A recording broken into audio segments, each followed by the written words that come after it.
안녕하세요. 저는 성경 속에 감춰져 있는 하나님의 비밀이 되신 예수 그리스도에 관한 신비의 말씀을 전하는 영마루입니다. 오늘은 지난 시간에 이어서 신약 성경 갈라디아서 4장 4절 한 구절 말씀 속에 기록되어 있는 여자에게서 나게 하시고 율법 아래 나게 하신 것은 라는 제목의 말씀을 통하여 성령 하나님께서 우리에게 가르쳐 주시는 말씀의 깨달음의 은혜를 받고자 합니다. 그럼 갈라디아서 4장 4절 본문 말씀을 열도록 하겠습니다. 때가 참에 하나님이 그 아들을 보내사 여자에게서 나게 하시고 율법 아래 나게 하신 것은, 본문에 기록되어 있는 이 말씀은 지난 첫 시간을 통해서 9절 첫 단어에 기록되어 있는 때라는 단어에 관하여 설명을 하는 중에 정해져 있는 시간 관계로 오늘 이 시간에 이어서 때에 관하여 좀 더 설명을 하고 나머지 남아있는 9절의 단어에 말씀을 연결시켜서 전하도록 하겠습니다. 성경이 가리키는 때는 지난 시간에도 이미 일부분 설명을 드린 바가 있는데, 예수님께서 이 땅에 오셨을 때에 때라는 단어를 많이 사용하셨습니다.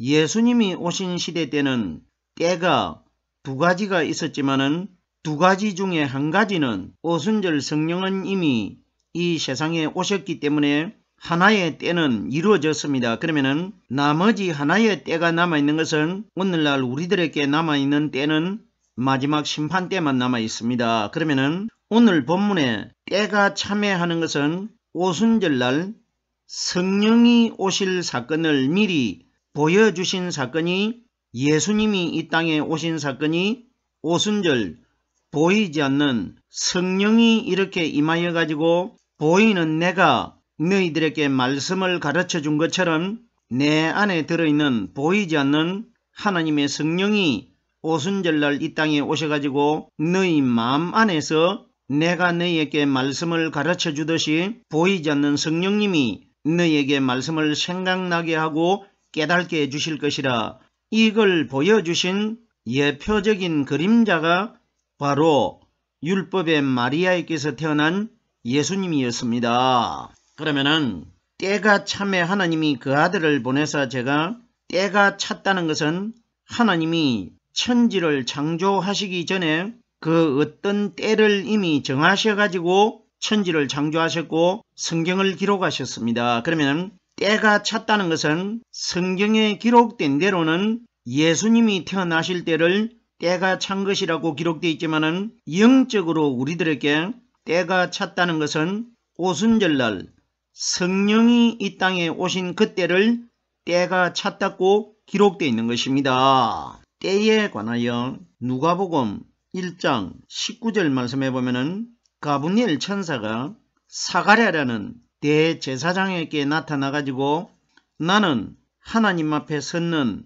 가브리엘이라 이 좋은 소식을 전하여 네게 말하라고 보내심을 입었노라. 성경에 등장하는 사가랴에게 나타나고 마리아에게 나타나고 꿈에 마리아의 남편이 되는 요셉에게 나타난 이 천사는 바로 하나님이십니다. 그러면은 하나님은 바로 오순절날 이 땅에 임하실 성령께서 우리에게 가르쳐 주시고 깨닫게 해주시는 이 말씀을 가르쳐 요한복음 1장 1절에 보면은 이 말씀은 곧 하나님이시라고 기록이 되어 있기 때문에, 그러면은 가브리엘 천사가 이 좋은 소식을 전하여 네게 말하라고 보내심을 입었노라 하는 것은 오순절날 이 땅에 임하신 보이지 않는 성령이 우리 사람 한 사람 한 사람 속에 들어오셔가지고 말씀을 가르쳐 주시는 것을 네게 말하라고 보내심을 입었노라, 이렇게 기록되어 있는 것입니다. 예수님께서 사도행전 1장 7절에 보면은 오늘 본문에 기록되어 있는 오순절날 이 땅에 임하실 성령이 임하실 때를 비유적으로 말씀해 주셨는데, 예수님이 제자들에게 요한은 물로 세례를 베풀었거니와 너희는 몇 날이 못되어 성령으로 세례를 받을 것이라 오순절날을 말씀해 주신 것 아닙니까? 이때의 제자들이 예수님이 성령으로 세례를 받는다고 하니까 예수님에게 주여 이스라엘을 회복하심이 이때입니까? 그러면은 성령으로 세례 받을 때에 우리 이스라엘이 회복이 됩니까? 이걸 질문을 했습니다. 이때입니까? 이렇게 물었는데 예수님께서 그 때에 관하여 사도행전 1장 7절에 보면은 때와 기한은 아버지께서 자기의 권한에 두셨으니 너희의 알 바가 아니요 이렇게 말씀하십니다. 그러면 예수님께서 때와 기한이라고 말씀하셨는데 하나의 때는 성령이 오실 때를 가리킨 것이고 기한은 심판 때를 상징한 것입니다. 두 가지 중에 한 가지는 오순절 성령이 오실 때이고 나머지 한 가지는 세상 심판 때를 가리킵니다. 예수님이 이때에 아직까지 하늘나라로 승천하셨다가 오순절날 성령이 이 땅에 아직 오시지 않았기 때문에 오실 분이 두 분이 있었지 않습니까? 한 번은 성령이 오실 때고 한 번은 세상을 심판하실 때입니다. 이래서 때와 기한이라고 기록되어 있습니다. 자, 그러면은 오늘 깨달아야 될 말씀인데 때가 참회하는 것은 하나님께서 천지를 창조하시기 전에 이 계획을 하나님이 다 세워두신 것입니다. 그러면은 때가 찼다는 것은 나사렛의 가브리엘 천사는 바로 하나님 자신입니다. 하나님 자신이 이 세상에 나타나셔가지고 나사렛에 살고 있는 처녀 마리아 태속에다가 오순절날 이 땅에 임하실 성령님을 상징적으로 잉태시키는 그 때가 찼다고 기록되어 있는 겁니다. 때가 참에 하나님이 그 아들을 보내서 하나님 한 분이신데 하나님 아들이 있는 것이 아닙니다. 이건 하나님께서 예수라는 이름을 가지고 마리아 태속에서 사람으로 태어나셨지 않습니까? 이분을 상징적으로 하나님의 아들로 비유하신 것입니다. 이 세상에 우리 사람들이 마지막 심판날 하나님의 아들이 되기 위해서는 누군가가 이 세상에서 우리들의 표본적인 모델 역할을 하는 사람이 한 사람이 있어야 그 내용이 성경에 기록이 되면은 오늘날 우리들이 성경을 통해 가지고 우리들도 마지막 날 하나님의 아들이 되기 위해서는 어떤 믿음을 가져야 하나님의 아들이 될 수 있다는 것이 성경에 기록이 되어야 되고 누가 한 사람이 표본이 되어야 되지 않습니까? 이걸 우리들에게 보여주시기 위해서 하나님 자신을 예수라는 이름으로 이 세상에 태어나셔가지고 하나님의 아들로 비유되어 있는 것이지 하나님은 한 분밖에 계시지 않기 때문에 하나님의 아들이 예수님이고 이런 원리는 결단코 아닙니다. 냉정하게 우리가 판단을 하면은 예수는 마리아의 아들이었고 마리아의 아들 대신 예수님 마음 안에 감추어져 있는 33살의 3일날 새벽에 거듭나시는 성령 그리스도가 상징적으로 하나님의 아들로 기록이 되어 있습니다. 이 말씀이 어디에 기록이 되어 있느냐? 마리아의 아들 되는 육신의 예수님과 영적으로 상징적으로 하나님의 아들이 되는 그리스도가 구분이 되어가지고 기록되어 있는 구절이 있는데 로마서 1장 3절에는 다윗 혈통에서 태어나는 마리아의 아들 대신 그림자가 되는 육신의 예수님이 기록되어 있고 로마서 1장 4절에는 예수님 안에 들어 계시다가 상징적으로 영적인 하나님의 아들이 되신 그리스도가 기록이 되어 있습니다. 그리스도를 가르쳐 하나님의 아들로 비유가 되어 있는데 로마서 1장 4절에 보면은 부활하셔가지고 능력으로 하나님의 아들로 인정되셨으니 그러면은 부활하신 분이 하나님의 아들로 인정이 되셨더라면은 부활하기 전에 무덤 안에서 생명이 끊어지셔가지고 죽어서 장사되어 있는 예수는 하나님의 아들이 아니기 때문에 부활하신 분을 하나님의 아들로 인정되셨으니 이렇게 기록되어 있는 것입니다. 때가 참에 하나님이 그 아들을 보내사 하는 것은 예수님이 이 세상에 나타나신 것은 오순절날 이 땅에 임하실 성령님이 사람의 눈에 보이질 않기 때문에 보이는 예수님이 자기 마음 안에 들어 계시다가 오순절날 이 땅에 임하실 보이지 않는 성령님의 그림자 역할을 하신 것입니다. 때가 참에 하나님이 그 아들을 보내사 이렇게 기록이 되어 있는데 보내는 것에 관하여 요한복음 3장 17절 말씀해 보면은 하나님이 그 아들을 세상에 보내신 것은 이렇게 기록되어 있는데 성경에 기록된 대로는 예수님을 가리킨 것처럼 기록되어 있지만은 영적으로 깨달아 보면은 하나님이 그 아들을 세상에 보내신 것은 하는 것은 오순절날 이 땅에 임하실 보이지 않는 성령님을 대신해서 이 땅에 오신 마리아의 아들로 태어나신 예수님이 자기 마음 안에 들어 계시다가 오순절날 이 땅에 말씀을 가지고 오실 성령님의 그림자 역할을 하신 것입니다. 그러면은 요한복음 3장 17절에 하나님이 그 아들을 세상에 보내신 것은 하는 것은 오순절날 이 땅에 임하신 성령님을 가리킨 것입니다.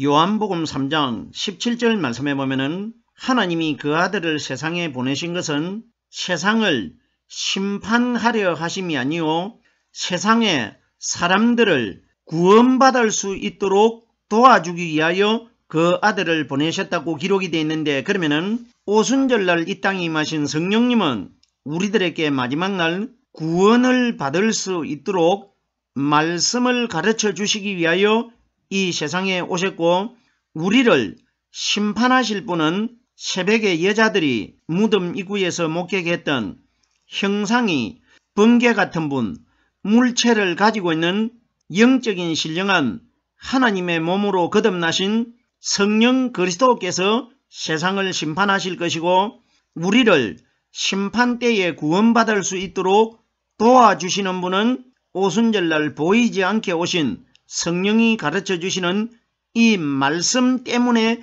우리들이 마지막 날 구원받을 수 있다. 이걸 기록하신 것입니다. 보내시는 것에 관하여 요한복음 16장 7절 말씀해 보면은 예수님께서 제자들에게 하신 말씀인데 예수님이 그때 그 시대 때에 제자들에게 하신 말씀은 바로 오늘날 이 땅에서 하나님을 믿는 우리 신앙인들을 제자라고 합니다. 그러면 오늘날 우리들에게 하신 말씀인데 내가 가면 내가 그를 너희에게로 보내리니 누가 보낸다고 기록되어 있습니까?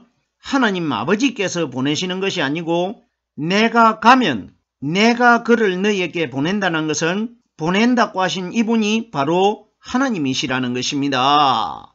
이러기 때문에 이 땅에 오신 예수 그리스도는 바로 하나님 자신이십니다. 하나님 자신이 말씀으로 마리아 태속에 잉태가 되셔가지고 어린 아기로 태어나셔가지고 33년이 되실 때 돌아가시는 것은 어린 아기 예수님 속에 들어있는 함께 잉태가 되셨던 가브리엘 천사의 말씀이 바로 하나님이시기 때문에 그 하나님이 33살로 들어가셨기 때문에 바깥에 담아가지고 있는 마리아의 아들 되신 예수가 33살에 죽게 되는 것입니다. 보내는 것에 관하여 누가복음 24장 49절 말씀에도 보면은 예수님께서 제자들에게 하신 말씀인데 내가 내 아버지의 약속하신 것을 너희에게 보내리니 구약시대 때에 예수님이 말씀하시는 아버지라고 하신 분이 여호와 하나님 아니십니까? 그러면 여호와 하나님이 아담과도 약속을 하셨고 아브라함과 노아나 여러 사람에게 약속을 하셨습니다. 그러면 구약의 여호와께서 여러 사람들에게 약속하신 그 주체가 누구냐? 오순절날 이 땅에 임하실 보이지 않는 하나님 자신을 약속하신 것입니다. 오순절날 이 땅에 임하신 성령은 오직 단 한 가지 이 세상에 있는 사람들 마음속에 들어오셔가지고 말씀을 가르쳐주기 위하여 오셨기 때문에 성령과 말씀은 바로 하나님이시라는 것입니다. 하나님이 그 아들을 보내서 여자에게서 나게 하시고, 보세요.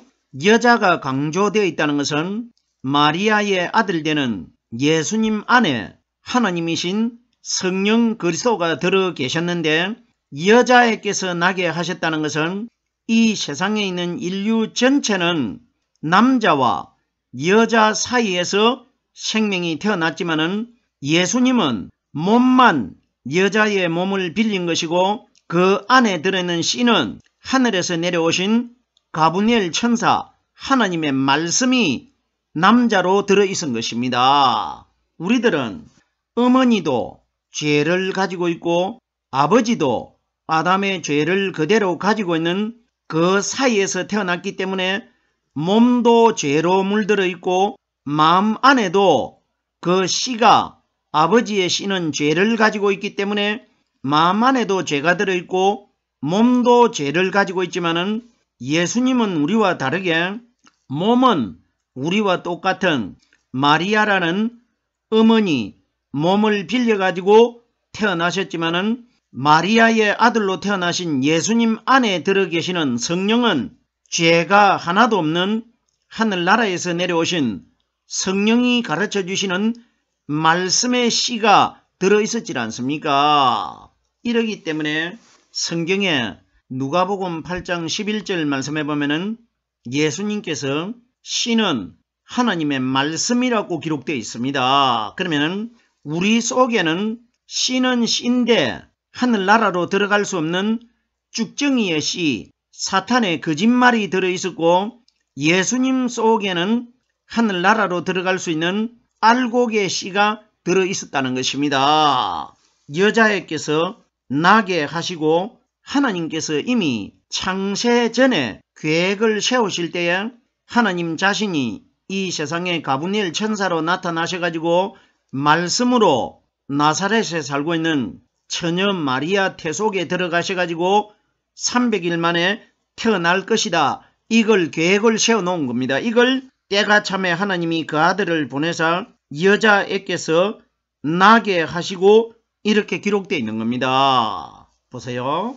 하나님이 이 세상에 바로 영적인 몸으로 나타나 버리면은 이 땅에 있는 죄를 가진 사람이 하나님을 보면 죽는다고 기록되어 있기 때문에, 그럼 하나님이 이 세상에 나타나셔가지고 우리들에게 하나님 자신의 복음을 전해야 되는데, 전할 수 있는 방법이 우리와 똑같은 죄를 가지고 있는 마리아의 몸속에 들어가가지고 마리아의 몸으로 마리아의 아들로 예수라는 이름을 가지고 태어나셔가지고 하나님이 우리에게 나타나실 수 있는 방법은 마리아의 아들 되는 예수의 입을 통해 가지고 예수님 안에 들어있는 하나님 자신을 우리들에게 소개하게끔 하셨다는 것입니다. 이걸 하기 위해서 여자애께서 태어나신 것입니다. 무슨 소린지 깨달아지셔야 됩니다. 창세기 2장 23절 말씀해 보면은 아담이 자기 옆구리 갈비대를 가지고 만들었던 여자 하와를 가리켜 어떤 말을 했습니까? 이는 내 뼈 중에 뼈요 살 중에 살이라. 이것을 남자에게서 취하였은즉 여자라 칭하리라. 그럼 보세요. 여기에 여자가 나오는데 이 여자가 누굽니까? 아담에게서 만들어진 하와의 실제가 누구냐? 마리아입니다. 무슨 소린지 깨달아져야 됩니다. 보세요. 구약에서는 여자가 남자의 뼈와 남자의 살을 가지고 여자가 만들어졌는데, 신약에서는 구약에 남자의 뼈와 살로 만들어졌던 그 여자가 되는 마리아의 뼈와 마리아의 살을 가지고 예수가 태어납니다. 이걸 아담이 말했는데, 이 아담이 누구냐? 이 땅에 오신 하나님이신 예수 그리스도입니다. 무슨 흙으로 가지고 하나님이 아담을 창조하셨다 이런 것만 깨달는 것이 아니라 구약에 기록되어 있는 그 아담은 예수님이고, 하나님이 아담 속에 불어넣어 놓은 생기는 바로 예수님 속에 들어 계시는 성령 그리스도입니다. 이걸 보여준 겁니다. 그 아들을 보내서 여자애께서 나게 하시고, 이 말씀은 이사야서의 7장 14절 말씀에 보면은 여자애께서 하나님이신 예수님이 육적인 몸으로 태어나실 것이라 이것이 기록되어 있지 않습니까? 보라, 처녀가 잉태하여 아들을 낳으리니 임마누엘이라 하라. 이것이 가브리엘 천사가 아들을 낳으리니 이름을 예수라 하라. 이 원리와 똑같은 내용 아닙니까? 그럼 보세요. 아들을 낳으리니 임마누엘이라 하라. 그러면은 임마누엘이라는 뜻은 하나님이 우리와 함께 하신다는 뜻인데, 예수님께서 이 땅에 오셨을 때 요한복음 14장 17절 말씀해 보면은 저는 진리의 영이니라, 저는 너희와 함께 하실 것이요 또 너희 속에 계시겠습니다. 이렇게 소개가 되고 있습니다. 그럼 보세요.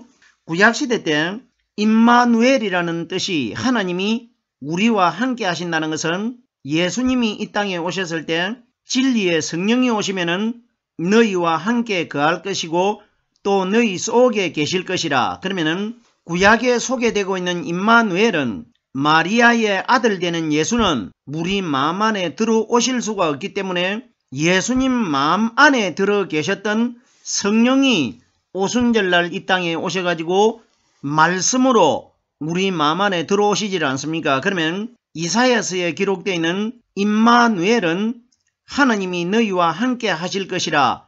그럼 우리와 함께 하시는 분은 마리아의 아들 되신 육신의 예수님이 아니시고 육신의 예수님 마음 안에 감추어져 있는 오순절날 이 땅에 임하신 성령이 가르쳐 주시는 말씀이 바로 임마누엘이신 우리와 함께 하실 하나님이시라는 것입니다. 우리들의 이런 원리 잘 깨달아야 됩니다. 예수는 우리가 믿어야 될 믿음의 대상이 아니고 어디까지나 예수님 자신 속에 감추어져 있다가 오순절날 이 땅에 보이지 않게 임하실 성령 그리스도를 보여주는 표본적인 그림자입니다. 이 원리를 반드시 깨달아야 됩니다. 여자애께서 나게 하시고 율법 아래 나게 하신 것은 예수님은 정확하게 율법 아래서 태어났습니다. 이 말씀이 오늘 본문에 정확하게 기록이 되어 있지 않습니까? 예수님은 여자애께서 낳고 율법 아래 낳았다고 기록이 되어 있습니다. 율법에 관하여 누가복음 2장 24절 말씀해 보면은 주의 율법의 말씀대로 비둘기 한 쌍이나 혹 어린 방구 둘로 제사를 드렸다고 기록이 되어 있는데, 예수님이 태어나셨을 때 8일째 되는 날 모세의 율법에 기록되어 있는 대로 제사장 앞에 나가가지고 비둘기 2마리를 바쳐라고 기록이 되어 있지 않습니까? 그러면 율법 아래 나게 하신 것은 예수님이 율법 아래에서 태어나셨기 때문에 8일이 될 때에 비둘기 2마리를 가지고 가가지고 제사장 앞에 마리아와 요셉이 바친 겁니다. 우리들이 성경을 잘 보면은 구약 성경에 보면은 산비둘기 2마리나 집비둘기 새끼 2마리라고 이렇게 기록되어 있습니다. 우리들의 성경을 잘 분석해 보세요. 이 말씀이 대체적으로 구약 성경의 레위기에 많이 기록되어 있는데, 성경 말씀에 항상 보면은 산비둘기 2마리와 집비둘기 새끼 2마리라고 기록이 되어 있는데, 레위기 12장 6절 말씀에 보면은 말씀이 반대로 기록되어 있는데, 다른 곳에는 산비둘기가 항상 먼저 기록되어 있는데 레위기 12장 6절에는 보면은 집비둘기 새끼가 먼저 기록되어 있고 산비둘기가 뒤에 기록되어 있습니다. 이건 무슨 이야기냐? 그럼 우리들이 이 원리를 깨달아야 되는데, 산비둘기 2마리는 무덤 속에서 부활하셨다가 감람산에서 하늘나라로 날아 올라가신 승천하신 그리스도를 가리켜 산비둘기라고 기록되어 있고, 집비둘기 새끼는 나사렛에서 성장하신 어린 아기 예수님이 집에서 부모들과 함께 보호를 받고 성장을 하신 예수님을 가리켜 집비둘기 새끼라고 합니다. 새끼라는 것은 어린 아기를 가르쳐 새끼라고 비유되어 있는 것입니다. 오늘 제가 갈라디아서 4장 4절에 기록되어 있는 한 구절의 말씀을 지난 시간에 이어서 두 번째 시간으로 설명드렸습니다.